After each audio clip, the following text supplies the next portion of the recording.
उत्तरायण का त्योहार सिर्फ पतंग उड़ाने का दिन नहीं है, ये खुशी बांटने, प्रेम जताने और एक साथ आने का पर्व है। आज मैं आपको एक ऐसी कहानी सुनाता हूं जो इस त्योहार की असली भावना को दर्शाती है। गुजरात के एक छोटे से शहर में रहने वाला अर्जुन हर साल उत्तरायण का बेसब्री से इंतजार करता था। लेकिन इस बार कुछ अलग था।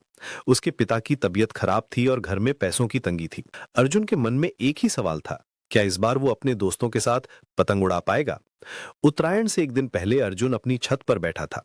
उसके हाथ में कुछ पुराने पतंग थे जो पिछले साल के बचे हुए थे। वो सोच रहा था कि कैसे इन्हें ठीक करे। तभी उसके पड़ोसी काका आए।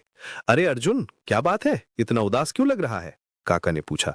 अर्जुन ने अपनी परेशानी बताई। काका मुस्कुराए और बोले, बेटा, उत्तरायण सिर्फ नई पतंग खरीदने का त्योहार नहीं है, ये दिलों को जोड़ने का त्योहार है। अगली सुबह जब अर्जुन उठा तो उसे अपनी छत पर एक बड़ा सा डिब्बा मिला। उसमें रंग बिरंगी पतंगे, मांझा और एक छोटा सा नोट था। खुशी बांटने से बढ़ती है, हैप्पी उत्तरायण।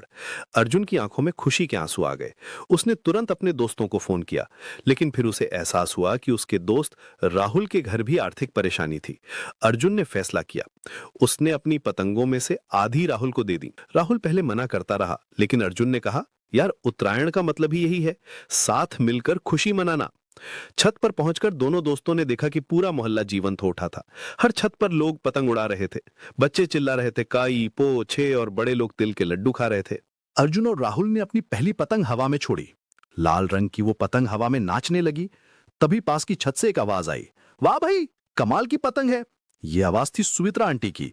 वो अकेली रहती थी और हमेशा खुश रहने की कोशिश करती थी। अर्जुन ने देखा कि आंटी के पास कोई पतंग नहीं थी। आंटी, आप भी पतंग उड़ाइए ना, अर्जुन ने कहा। अरे बेटा, मेरे पास तो कोई पतंग नहीं है, आंटी ने मुस्कुराते हुए कहा।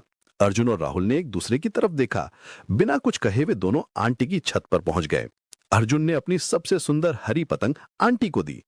लेकिन बेटा, ये तो तुम्हारी है, आंटी ने कहा। आंटी, पतंग तभी खुश होती है जब वो उड़ती है, आप इसे उड़ाइए, राहुल ने कहा।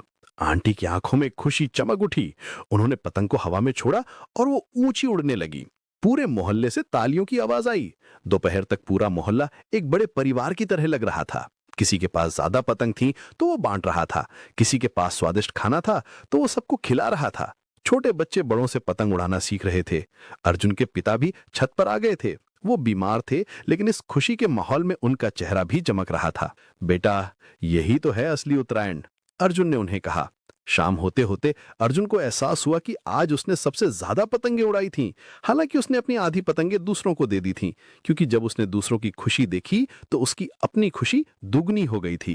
रात को जब सब अपने घर जा रहे थे तो काका ने अर्जुन से कहा, देखा बेटा, आज तुमने सीखा कि उत्तरायण का असली मतलब क्या है।